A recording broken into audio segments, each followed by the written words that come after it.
All right, we're live. So it's been a couple of weeks since I've had a live show. So welcome everybody. Got a special guest tonight. We're doing something a little bit different. Instead of someone from a different location, my good friend Brian Baker here is right here in the studio with me. So, like I said, trying this a little bit different. Brian and I have been friends for, good grief, how long? Over 30 years, whether he'll admit it or not. But anyway, and Brian, he's a lifelong Bigfoot enthusiast, every bit as long as I have been anyway as well. And he and I have been on several different expeditions into the Kiamichi Mountains and other places over the years. We started, I guess our first expedition would have been back in like 2003 that we went on. That was in March, wasn't it? Yes. March. And anybody want to ask any questions? Those of you that's watched my videos a while, most of you probably know who Brian is just from me talking about him. And he's been on a few of the videos that I've posted on the YouTube channel. So if you have any questions during this podcast, just put them in caps, if you will. And first of all, let's see who all we got in the chat over here. We got let's see, Kansas Squatch. We got Tammy Schnelder. Hello, Cashews, my friend Cashew there. Amon Chris, Gary Spikes Sr.,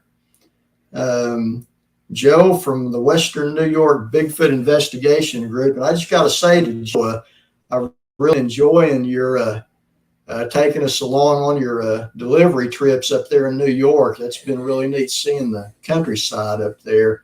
Mopar Bill. Let's see who else. David Weathers. Hey, Dave, how you doing? He said landlocked Viking. Yeah, I guess so. Let's see. And Gary and Mopar, Kansas. John Hodges, my buddy John from down a little further southeast than I am.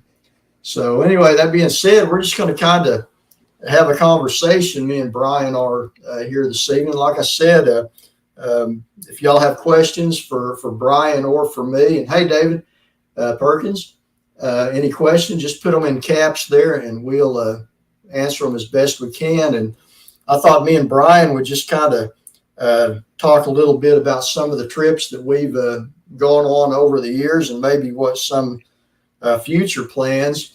And those of you that's read my book, The Champé, which is the novel I wrote about the Bigfoot from the Choctaw legend that didn't like people very well. Brian was actually the inspiration for the character Brian Taylor in there. And I remember when I told him he was going to be basically a character in the book, he said, "You're not going to kill me off, are you?"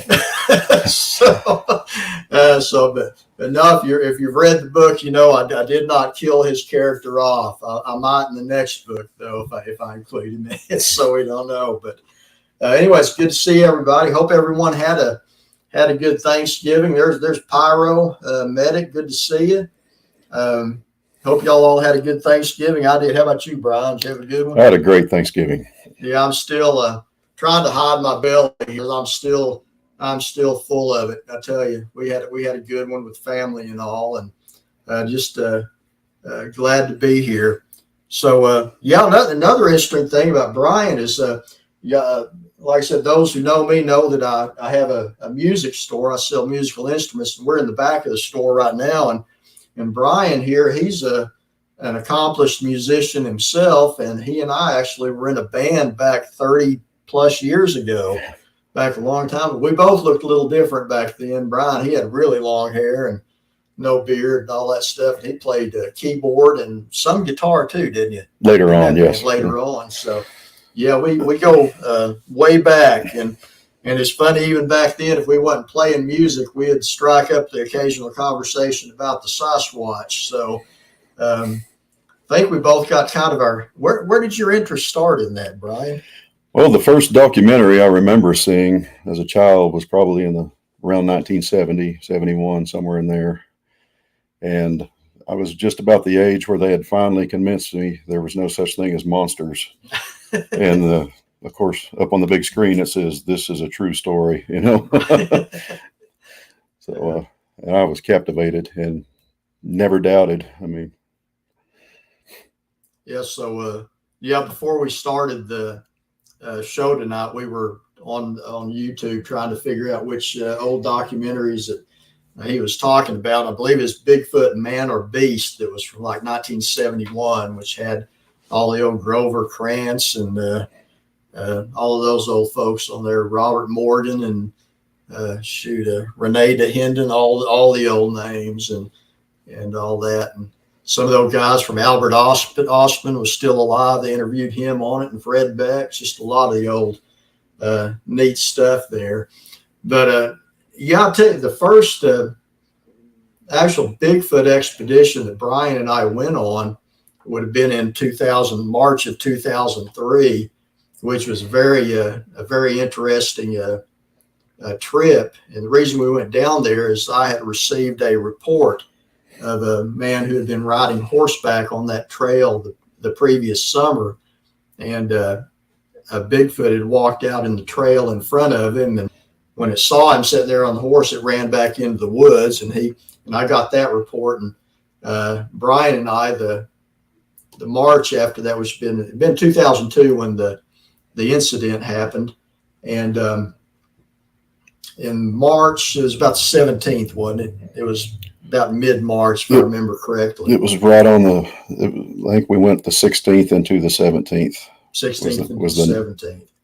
And we went down there, and of course Joe, I'm about the same way. You know, Joe here says he's seen every Bigfoot documentary or movie ever made. I think, Joe, especially the old ones, I've seen about all of the old documentaries. I won't swear I've seen all of the new ones, because some of the new ones that's come out, I just couldn't bring myself to sit through, but some of them got to be a little bit silly. But yeah, the old ones and old movies, if it's about Bigfoot, I'd definitely watch it. And I think we're all in about the same age group there, roughly. But no, Brian and I, that time in March of 2003, we went down there, and it was kind of a drizzly, rainy weekend. Brought our fishing stuff, caught a pretty good mess of fish earlier in the night, and I fried those up. And that was where the activity started, when we were fishing that afternoon.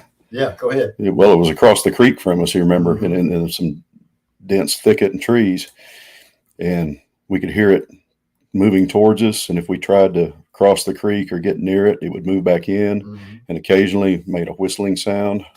Yeah, the whistling, of course, I'll let Brian speak for himself on this part, but the first whistling that I heard, what was in my mind was like, is this some hillbillies out there in the woods messing with us? At first, but after a while, it was, I wasn't really unnerved by it. Were you? No. It was curious that it was out there. I think initially it did not even occur to me that it might be one of these giants. Right. Well, in the back of your mind, you're kind of hopefully thinking, but yeah, at first I think, and I've relayed the story, I think both of us kind of thought it was probably somebody, but especially now when with Google Earth, I've zoomed in on that area many times, and where this was coming from, somebody would have had to have walked through a whole lot of woods and over several ridges just to get there to that creek to do that, because it's a very remote location. I said Cornell, he's not here in chat now, but Cornell has come down. He knows how remote the area is, as well as Will from Will Star Mysteries as well. But anyway, we caught a good mess of fish, and come back, and I fried those up. There's something about, man, just fish cooked on a campfire in a cast iron skillet just tastes better than at home. We caught a good mess of a bluegill then. You got John, a legend of Boggy Creek. Yeah, that was probably a lot of us already kind of cut our teeth on that old show. But anyway, after we caught the fish and got back to camp, do you remember anything significant happening before dark? No, we looked around for tracks, uh, walked up and down the road there, the pathway. No, it wasn't really until middle of the night, getting closer to daylight, when Yeah, it really started hopping. yeah, we had, of course, we was hearing noises and stuff around camp, but after dark, and it was. I remember though, during the night when we were walking along that trail, something pitched a rock over into the Was that trail. first night? That was earlier that night. It was walking above us and making every inch that we made along that trail, and finally pitched a rock over into the path. Yeah, And then I picked one up and second night. So that was the first night. Yeah, that was a long time ago. Yeah, keep in mind it's 20 years ago. But yeah, that was about probably, okay, I'm thinking about where the rock was, kind of the smaller rock tossed over the edge of that. There was no camping area there now at that time. But now the exact spot where that rock was tossed is where I camp when I go down there now, because there's a place that you can pull off the road. But at the time, back in 2003, that was about probably 3/4 of a mile further in from our camp, because it was right where, if Cornell or Will were on here, they'd know exactly where I'm talking about. It's where you go over that last ridge and go down into those creek bottoms. And as you go down into there, off to your right, there's that little ridge that goes up and it's flatter on top. That's where the smaller rock was kind of tossed over. And that was when, and I relayed this in my book as well. Brian actually picked a rock up and threw it back up over the top. And I was like, man, I don't know if that's such a good idea. If that's indeed a Bigfoot up there throwing a rock, he may take offense and throw it right back at us. Yeah, can squash, that part you're talking about right there on Boggy Creek, when the creature reached its arm through the window, scared me when I was a kid. I was seeing that in my dreams for a while after seeing that. And every time I'd walk into the bathroom after that, I was always nervously looking at the window, wondering if that was going to happen again, you know. But yeah, a lot of it was probably, I think, let's see, when Legend of Boggy Creek came out, that was what, 1973? I don't remember what year. That. I mean, it was way early 70s. But I mean, I was a little kid when I saw it. But yeah, I you know, when I was that age, I never looked at a window at night in the same way again on that. But I was glad we didn't have a window in our bathroom at home after that. Yeah, but anyway, after that was the rock was tossed down. Brian threw a rock back up over the top there. We got back to camp and kind of went on business as usual. And it was drizzly, kind of a drizzling rain that night. And we had set a tarp up between the trees, just kind of keep the moisture off. It wasn't pouring down rain. It was just kind of that constant drizzle. And then later in the night is when we were awakened by the sound of a heavy, like a big rock hitting a tree right outside of our camp. If I remember correctly, that was around 2 o'clock in the morning, something like that.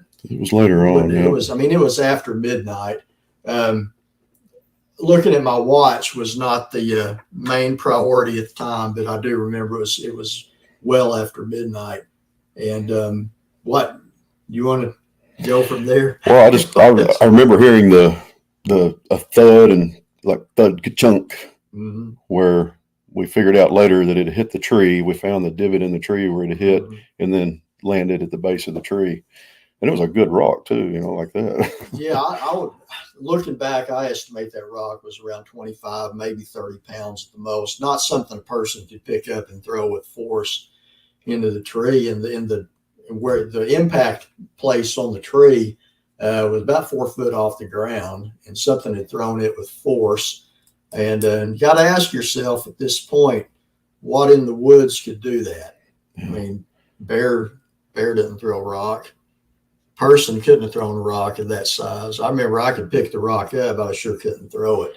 And even something that could throw it, would have to have still been in the area. It had to still be right there with us. Yeah. And we looked around and couldn't find anything. And as far as noticing a smell, everything over there smells, Yeah, it smelled like the night. I don't remember any, like people saying how the, Sasquatch puts off the smell like that. I don't recall anything like that.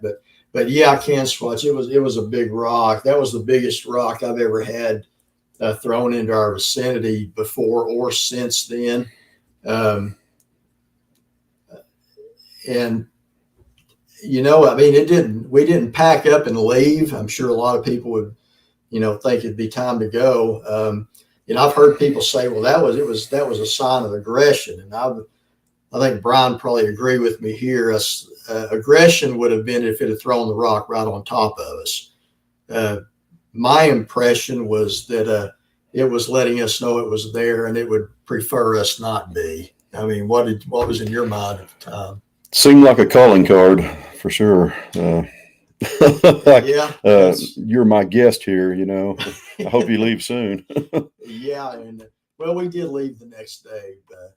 That was the plan anyway. But one thing I can say is we did not go back to sleep that evening.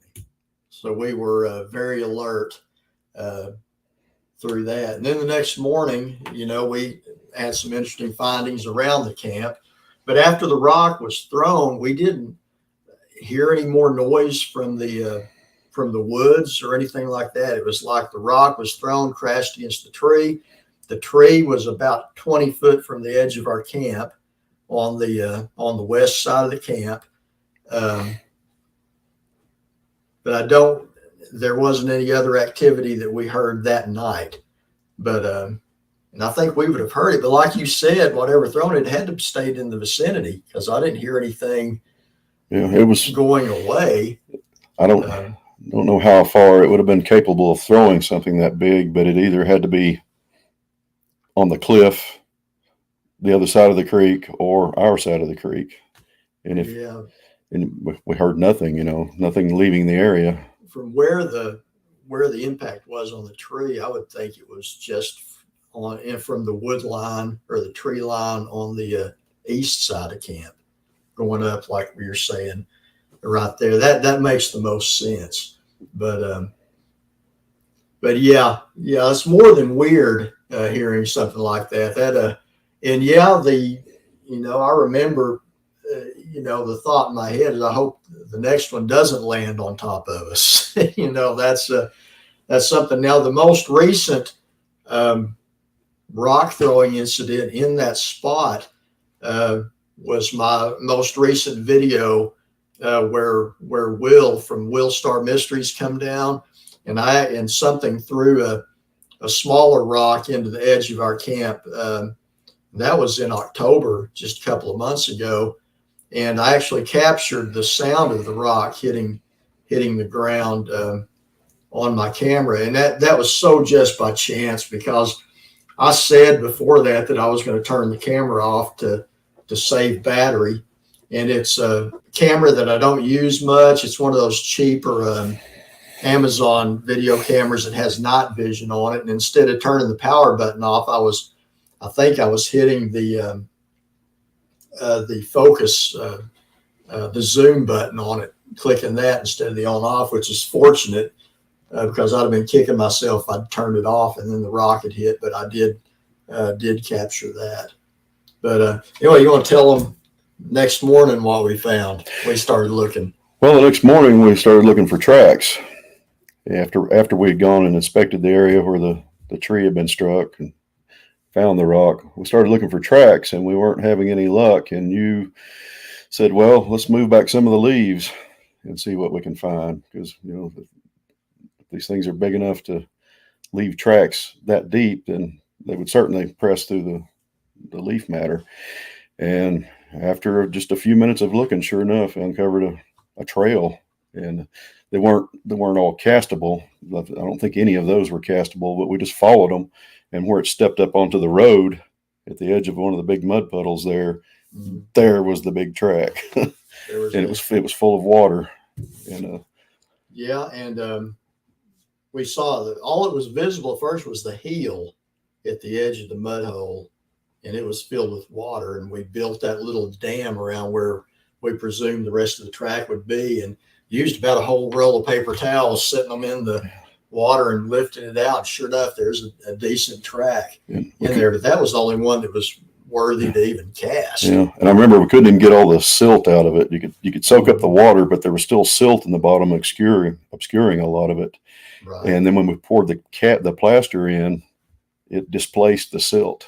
I remember it moving over the edge of the dam, and made a really good track. Yeah, it made a decent cast, which I've still got it.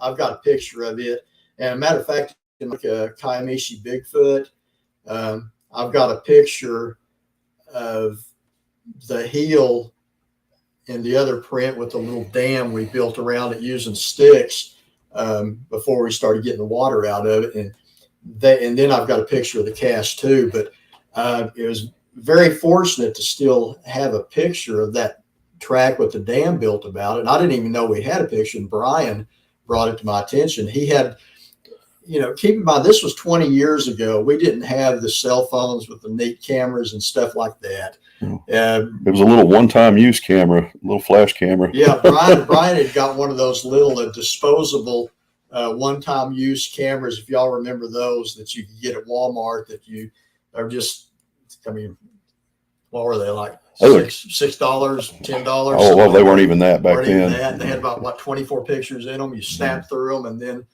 turn the whole thing into Walmart, and they developed the pictures. But yeah, Brian still had the pictures on that from that trip, and I got that and put it in the book. So if you read that part, I go in depth about everything that we did there, and we've.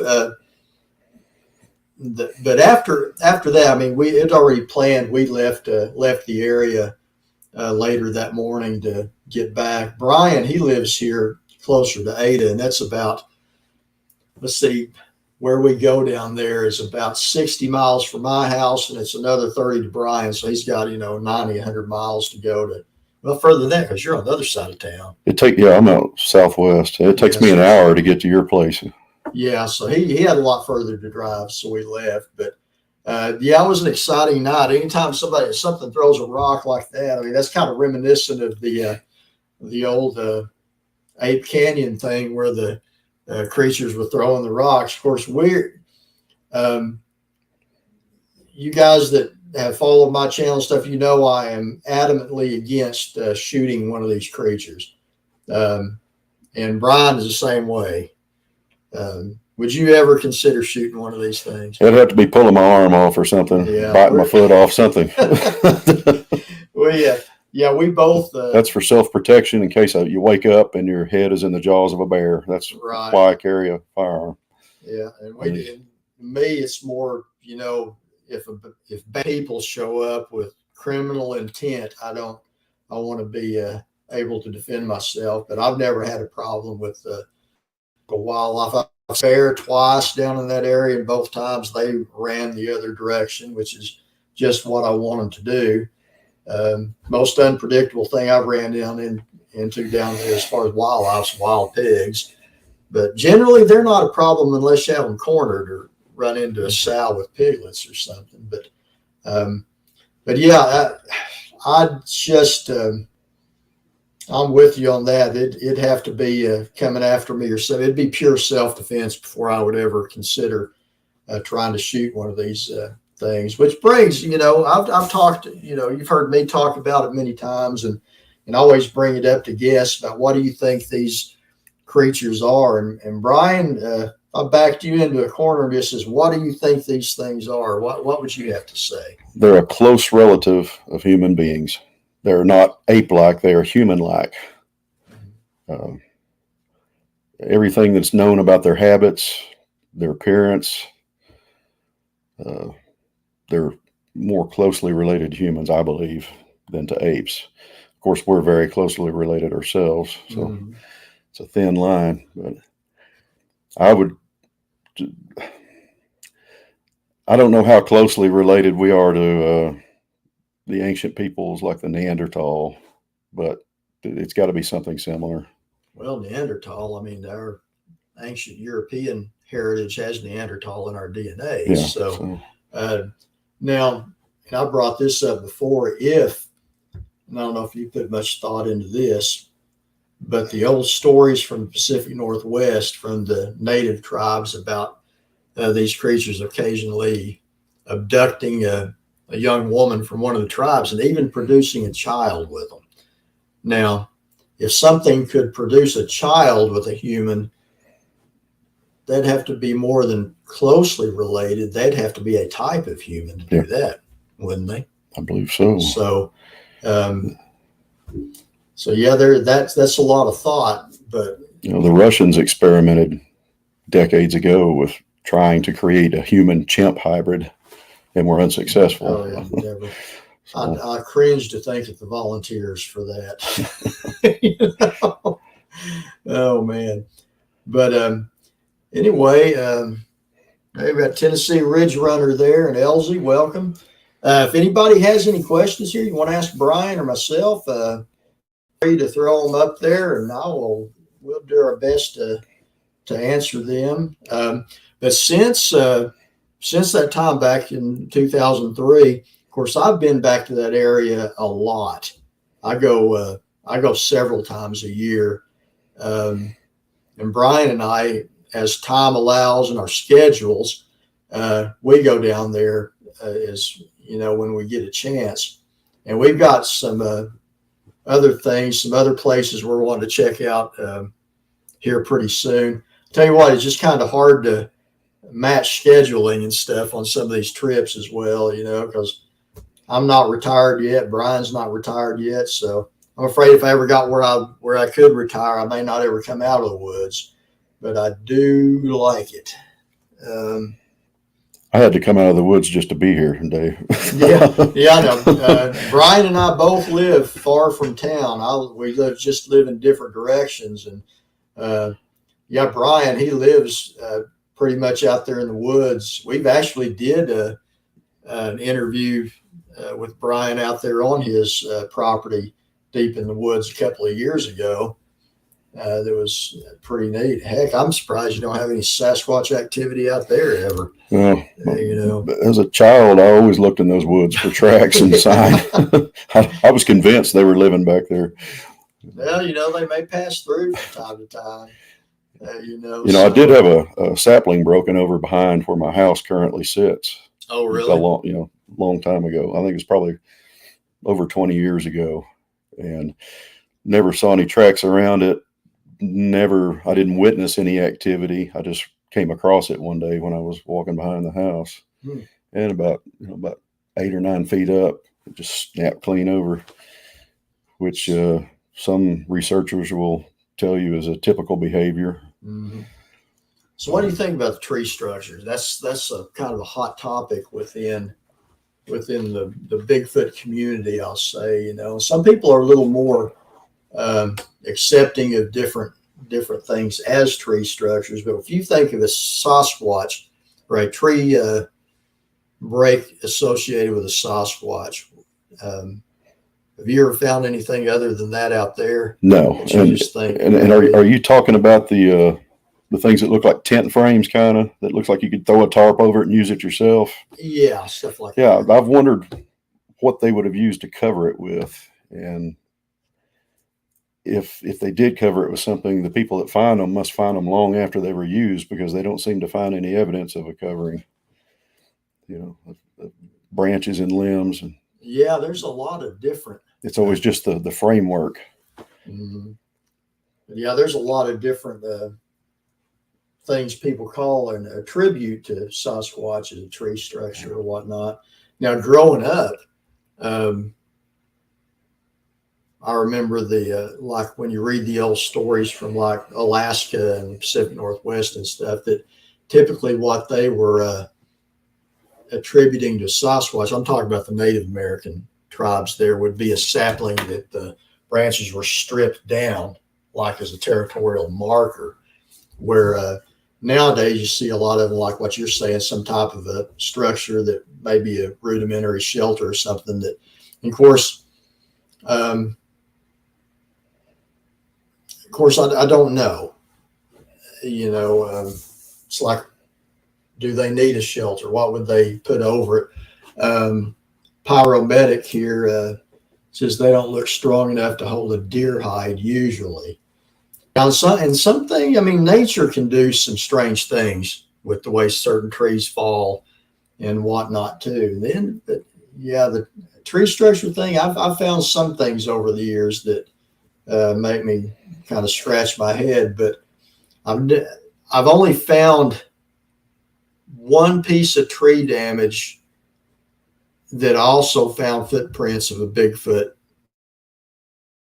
very close to it as well, and that was on a live wires property there. And I've got a picture of that branch the way, and it's about 7 foot above the ground, and it is twisted and broken, and there's no other damage to that tree or any tree around it. And it is on a trail where the footprints of these creatures were going. So that definitely made me go, that's a sincere possibility right there. That's the way the sapling I found behind my house looked. It was broken and something of a twist appearance to it.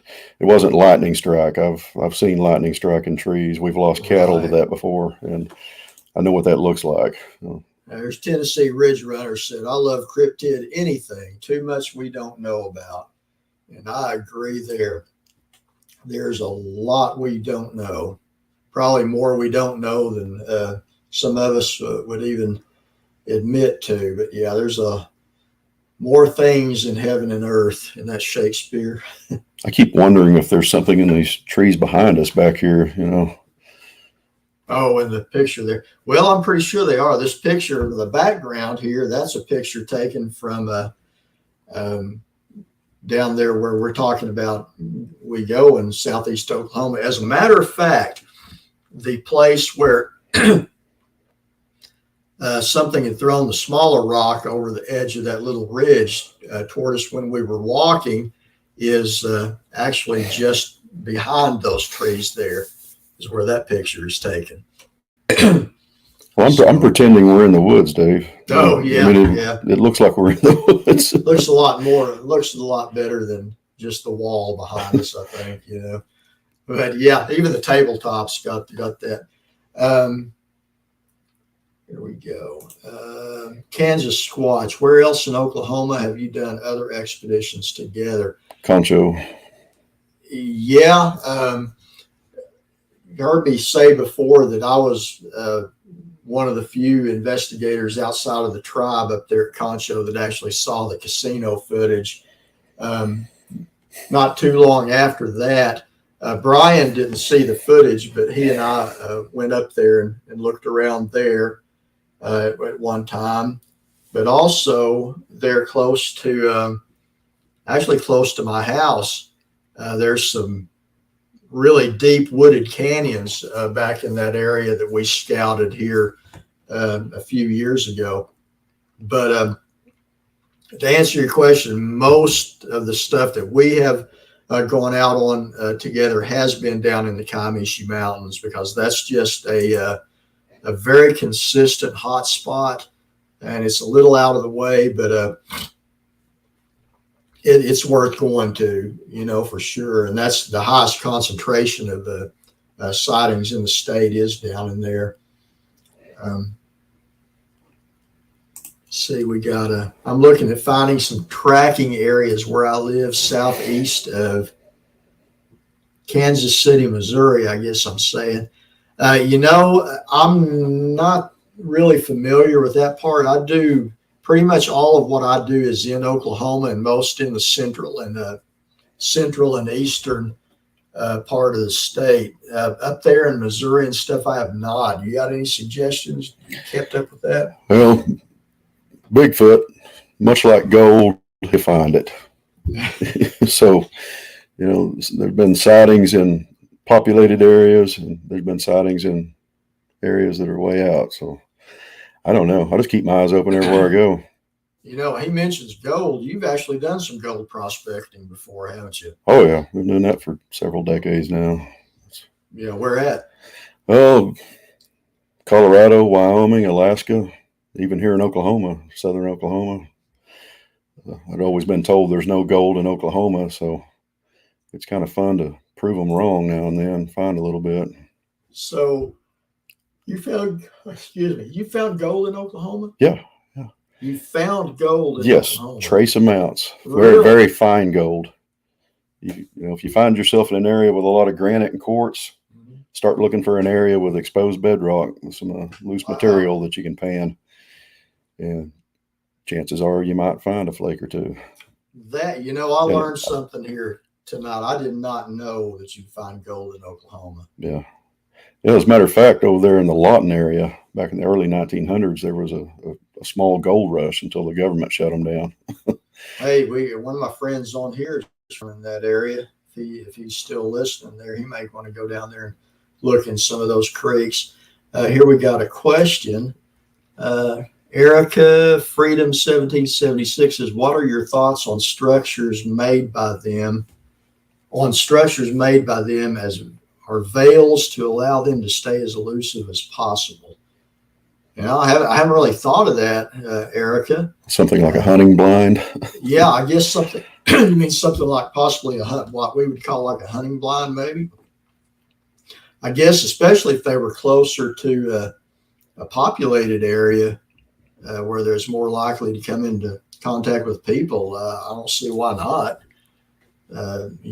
But personally, I've never found anything like that myself, but I surely would not put it outside of the realm of possibilities.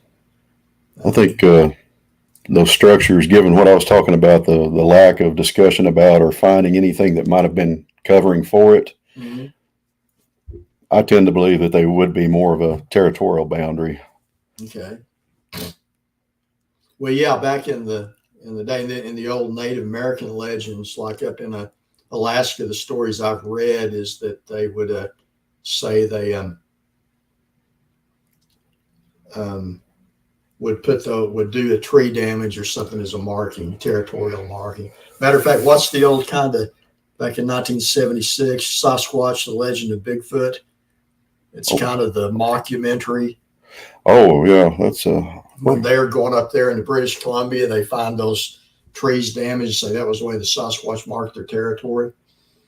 Paramedic says there's a guy that sucks gold out of the cracks in exposed bedrock in creeks in Arkansas and Missouri. Yes, I have a pump for doing that, a siphon pump. Huh. It's made out of PVC. But yeah, I mean, I knew about Brian's prospecting days. I knew him and his father. They used to go up to, I know Alaska sometimes. Dad go to Alaska, but we went to Wyoming and in Colorado, and then we used to go over into Arkansas to the Crater of Diamonds and look for diamonds. And then any place over there we could scout around in creeks to look for gold. We looked, never found any gold or diamonds in Arkansas. Really? Yeah. But let's see, what's this? Kansas Squatch says Tennessee Ridge Runner 2 might check out south side of Truman Lake or around Osceola. Depends on how far outside Kansas City, Missouri. So with you knowing where to look for gold, how is the Kiamichi Mountains in the area you would find anything like that? Well, I think I've taken gold pans every time we've been over there, but I've never done any panning over there. There's always got me wondering about it. I mean, you think when you're going there, you think, boy, just what are we going to do with all this time? Well, once you get there, you find out, your time is taken up by setting up camp, getting everything ready. And by the time you get that done, it's getting dark, and it's time to get out and walk or sit with your back to the fire and wait for something to come. Mostly panning, sluicing. Now, when you was up there in Wyoming or Alaska, out there in the middle of nowhere panning, did you ever think about the Sasquatch or possibility of running into one of them? Oh, definitely. We were up in the Medicine Bow National Forest west of Laramie, and there was a mountain lion that prowled that canyon we're in every night. I slept with a rifle in the sleeping bag. Really? Yeah. I'm going to put this up. Cashew said we're about to learn of the Great Wilbanks Gold Rush of 2022.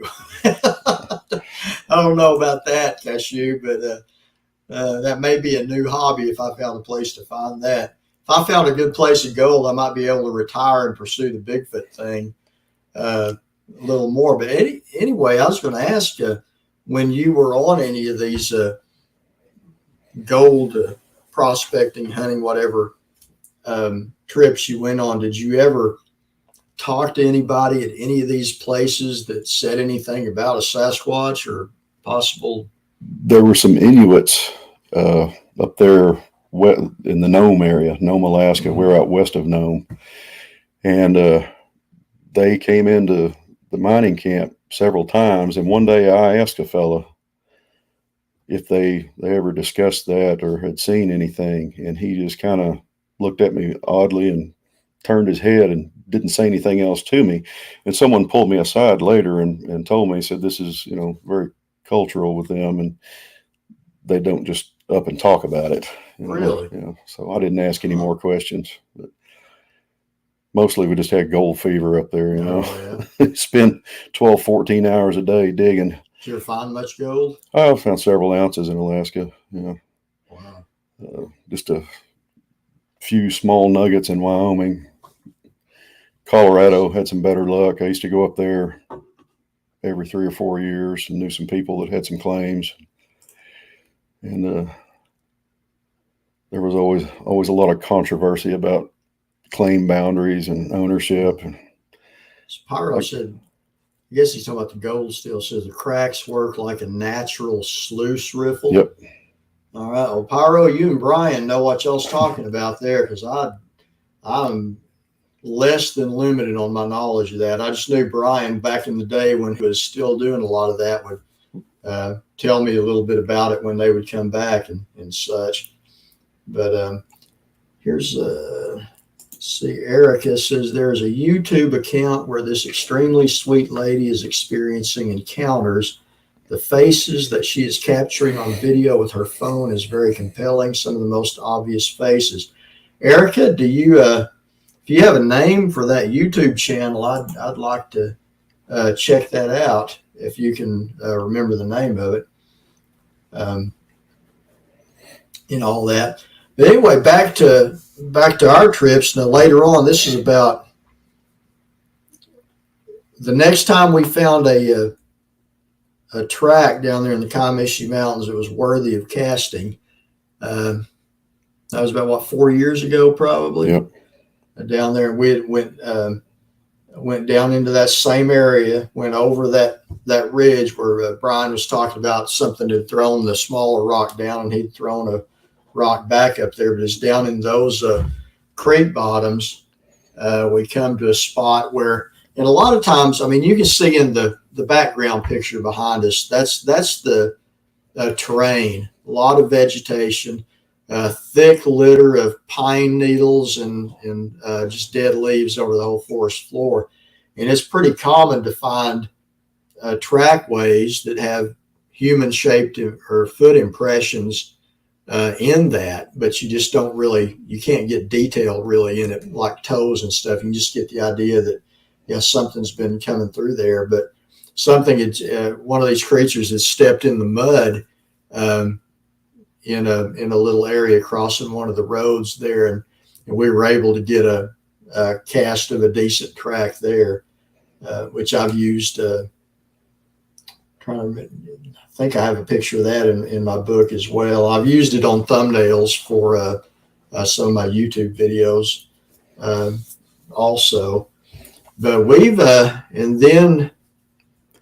The track the picture that you used to make the thumbnail for this podcast, where I'm standing there watching the plaster dry, that one was in some really spongy ground, and it took a lot of weight to make that track. I weighed 200 pounds at the time, and I could walk next to that and not leave a trace.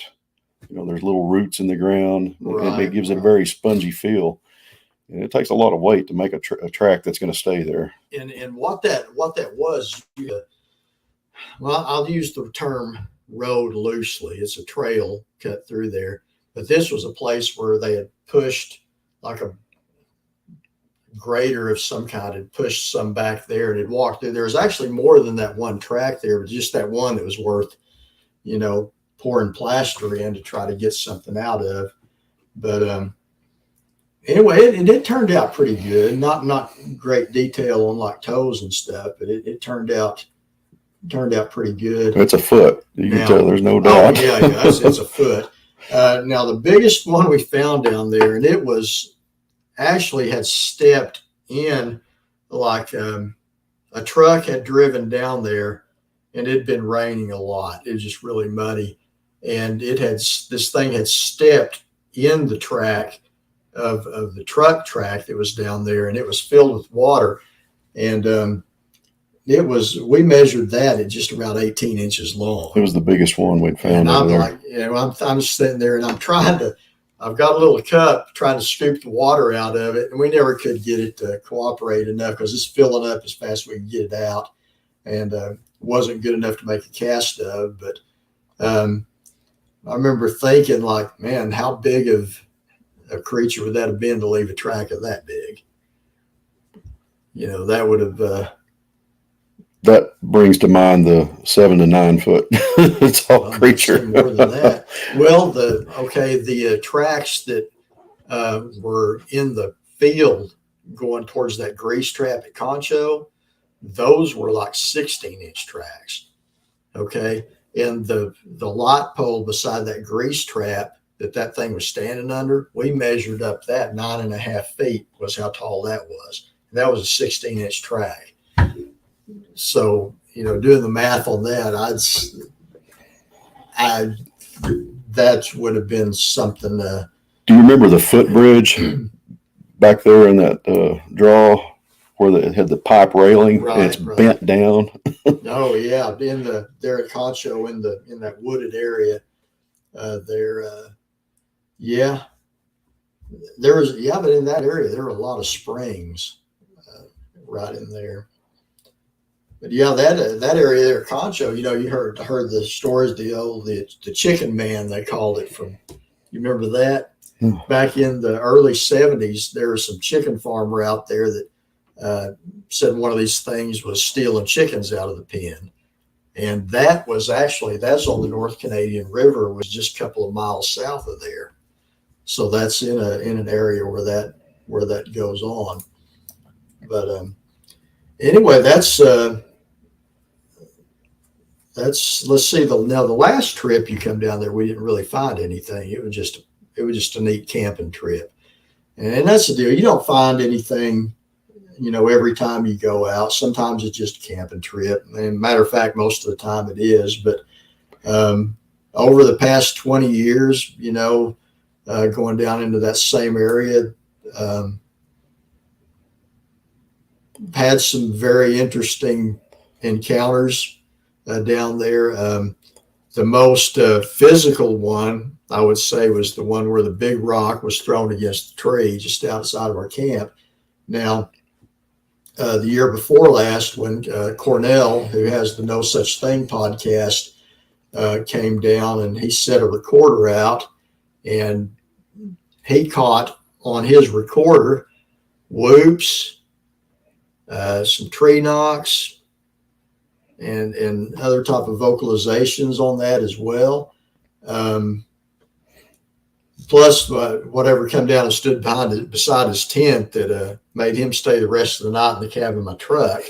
So it's a pretty consistent place, but it's not every time. There's been times I've gone down there and camped by myself, and several times actually that it was just a fun camp trip that I didn't notice anything out of the ordinary. In fact, Brian and I were watching a video that I made down there where I'm down at the creek filming cottonmouths as they're going about their business.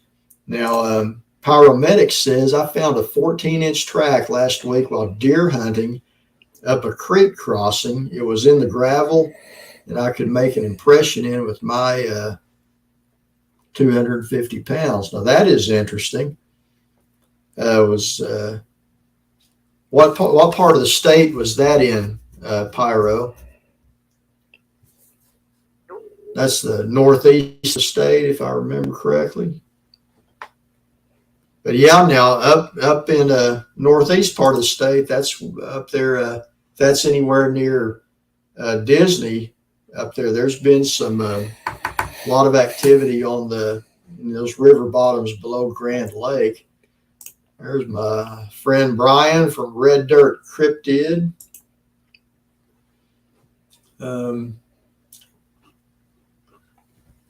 You got anything you want to add? Well, back to what you were talking about as far as the activities on these expeditions. Mm-hmm. I've had people say, well, you just go out in the woods looking for Bigfoot. That's stupid, you know? Well, no, we don't just go out in the woods looking for Bigfoot. You go there and just do things you would normally naturally do on an outing. And you hope that you might draw some attention to yourself if anything or anybody's out there watching. Mm-hmm. So we fish, we build fires, we set up tarps, you know, just the average things like that. Yeah, and I think, most people that have a or whatever, they're going out their business. They're camping, they're driving down a dirt road, they're hiking, whatever, and just happen to see. But Ron Moorhead brought us the Sierra Sounds. He made the statement in his book, and he says, you won't find them, they'll find you. And that's seems to be the consensus for the biggest part. So basically, we'll like when we go during the daylight, we'll go hike around and scout and look at the terrain for evidence that we might find, and then go back and just hang out at camp and wait. That's how we found most of the evidence. I mean, like fishing, and it's across the creek from us. Just walking along the road at night, and the rock comes in front of us. Just being in the camp, and the large rock hits the tree. None of those. Like one time, that one track, the last good one that was cast, we were actually looking for tracks. Right. And the rest of the time, we were doing something else, fishing, whatever. Brown whale driver. Hey, good to see you, man. Haven't seen you in a while.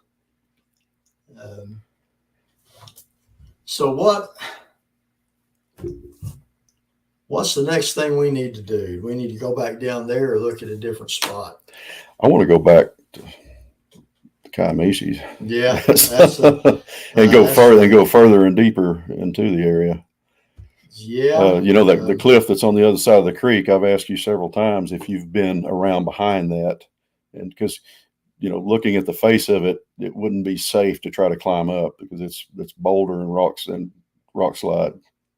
Yeah, that cliff you're talking about, going straight up that, unless it was in the dead of winter, that's just a rattlesnake bite waiting to happen. See, I'd like to hike around behind that and see if you can come up from it, because when you look up at top, you see a lot of trees up there. Mm-hmm. And I've gone, now if you go down into those creek bottoms over that next ridge, you can kind of come around behind it there, but I haven't done all of it. Come to my place we can go to. Okay, Ashley, if you're talking to me there, brown whale driver, I have been thinking about that lately, and I know I've got a very good idea of where your place is up there, and I would love to. Yeah, he's got I'm not going to give it away, but he's got a place. He's got a place deep in the Kiamichi Mountains, even a lot further from where we were at, that he's invited me to come up to sometime.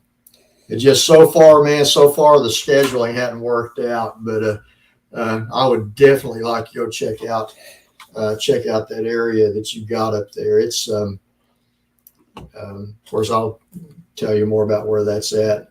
Oh, really? Hey. You're invited. He's invited you too. Well, thank you. I've actually spoken to him on the phone a couple of times, and that area he's talking about, it's more remote than the place that you and I go. So I would like to do one of these night setups, because back all those expeditions we've been on, at that point was just a regular camcorder and trail cameras. Well, now I have night vision and infrared lighting and stuff like that. And I would like to set up in a likely area where you can see a lot of the area, get up high and look down. Now, evidently they like to be up higher than anyone they perceive to be in their area too. So that may not work out, but it'd be worth a try.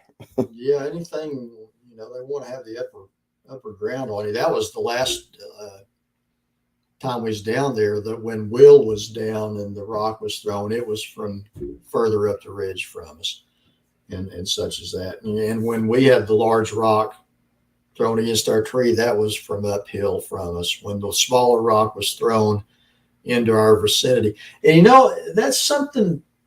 If anyone else has had a different experience, but these were not rocks that were being thrown at us, obviously not thrown at us with the intent to hit us, but more like pestering, for lack of a better word, just like almost like a kid would throw a rock at somebody to get your attention or something. But I've never sensed any malice like that.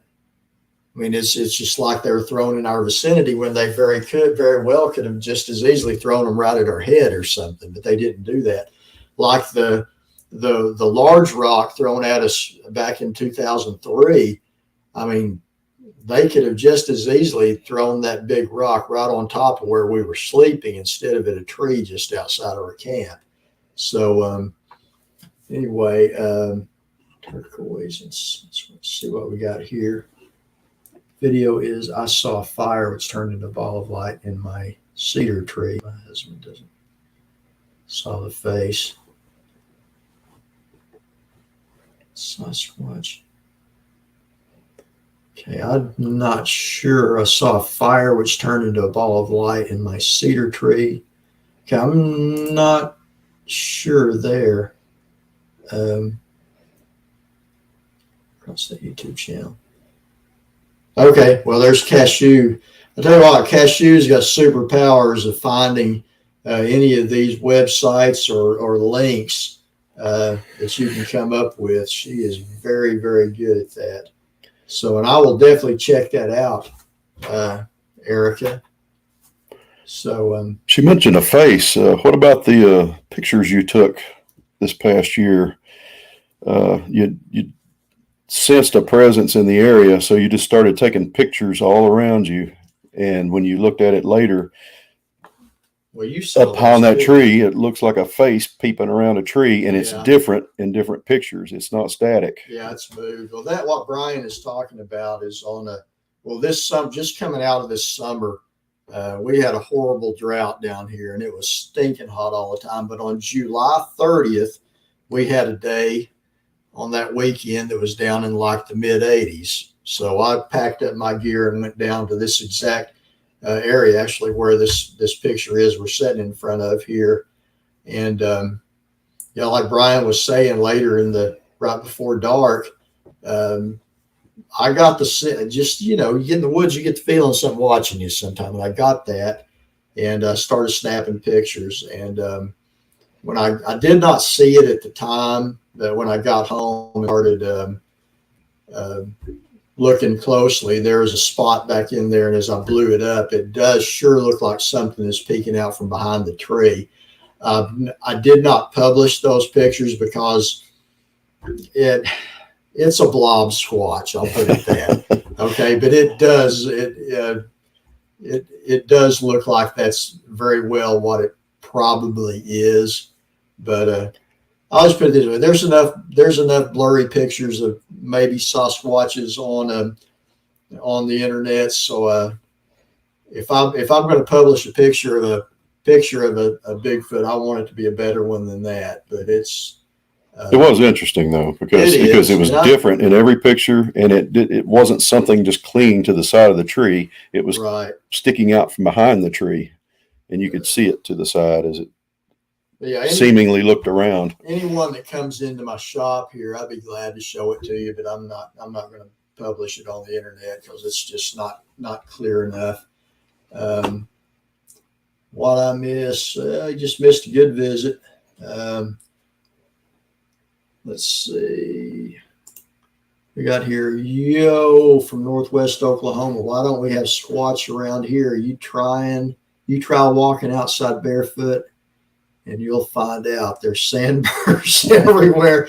Hey, That's what Concho is. Knoxmo, tell you what, as far as Northwest Oklahoma, you need to talk to Brian Terrell from Red Dirt Cryptid Investigations. He actually, anything from that part of the state, he would have information about it.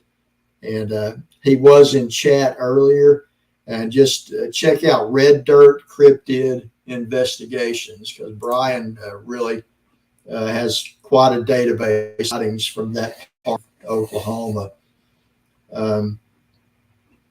Let's see. Yeah, Pyro said, I even found a website I had no clue I'd made. Still don't know how that happened. Well, if it's there, Cashew can find it. That's for us for sure. Okay, anybody? We've been on here about an hour, and I know Brian is needing to get back home. Does anybody have any questions before we call it an evening? But I've been trying to coordinate this with Brian for a while, have him come on and talk about our excursions into the wilderness. And deer season gets over with, and I think we're talking about probably March, trying to do another trip down there. And like I say, from back in the day, we've got a lot better equipment and stuff, and that we can sit out in the woods and hopefully pick up some vocalizations, maybe even a visual of something. Anyway, hey, there's Will. Will, where did he go? Will Star Mysteries, how you doing, man? Yeah, we were talking about you before you got on here about our trip that we just took in October, and the rock throwing and the other things we heard there. You just missed, Brian. He and I started going down into that area back a long time ago. Matter of fact, next time you come down here, we're going to try to coordinate it where Brian can go with us, and maybe Cornell as well. So anyhow, so any other questions before we call it another deal? Here's John Hodges said, I got another place to show you up the river from where we were, more remote. Hey, more remote is cool. Yeah, I went, gosh, it's been a little over a year now, hasn't it, John? You and I went down there to a place where you and your wife had an encounter there. What is wrong with my mouse here? My mouse froze up there. So, yeah, I'd definitely be interested in that, John.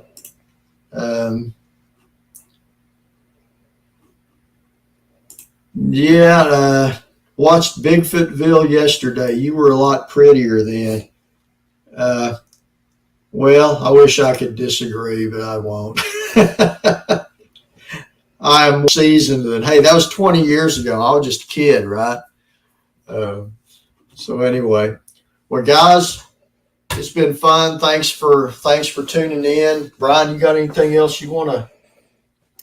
Oh, just thank you for having me here. It's been interesting. I didn't quite know what to expect. I didn't realize we'd be sitting out in the woods. Yeah. Yeah, actually, it's just a white wall here behind. But anyway, I need to take Cornell. Yeah, David Cornell is a good guy to have along too, and I don't know that Cornell's that big of a skeptic after his trip down here, but he had quite an experience. So I think he's he's not 100% on it, but he's in the. I think he told me he was in the 90s percentage on him thinking it's real now. So that's a good thing. I would say to anybody, if you get the opportunity and you think you see something, don't take a picture and run back to civilization with it. Go after what you see. don't waste the opportunity. That's always in my head when we go, that if we were to see one of these beings, try to get close to it and make contact. And yeah, and there, cast your fear aside. And I know that's when you go out in the woods there, when it's still daylight, nothing's scary. Deep into the night, it's a whole lot different. And I cannot tell you how many times I've talked to people, or even had, talking about they hear something outside their tent and they lose the nerve to actually unzip the tent and look out. Fight that fear, open that up, and stick the camera out or something. I remember Cornell, he said, that's what I was down there for. I just couldn't bring myself to open he was terrified. Of course, when he started yelling, I'm sure it scared it off right then, because when I came out of my tent after he started yelling that there was something out there, it was gone. There's